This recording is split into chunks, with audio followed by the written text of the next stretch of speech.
Guys আজকের চিকেনটা একটু অন্যরকম, তবে রান্না করার পর যখন খেতে বসি তখন কারেন্ট চলে গেল, তা কি আর করা যাবে। যাই হোক, চলো দেখি।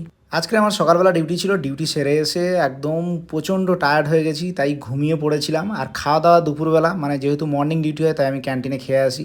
খাওয়া দাওয়ার পরে তারপর এক্সারসাইজ করে নিলাম। আর ওখানে বন্ধু আজকে ডিউটি থেকে আসছে, তো আসার সময় চিকেন নিয়ে এলো, তো চিকেন দুজন মিলে একসঙ্গে খাওয়া হবে তাই জন্য বানাচ্ছি একটু সুন্দর করে, মানে একদম নর্মালভাবে অথচ সুন্দর হবে এরকমভাবে রান্না করছি। তো যাই হোক, এখন বাজে প্রায় 8:30, আর এখন থেকে আমি রান্না করতে শুরু করে দিয়েছি। জাস্ট চিকেনটা দেখো কত সুন্দর লাগছে।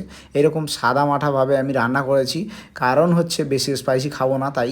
তো বেশ সুন্দর একটা সেন্ট উঠেছে, খুব সুন্দর দেখতেও হয়েছে।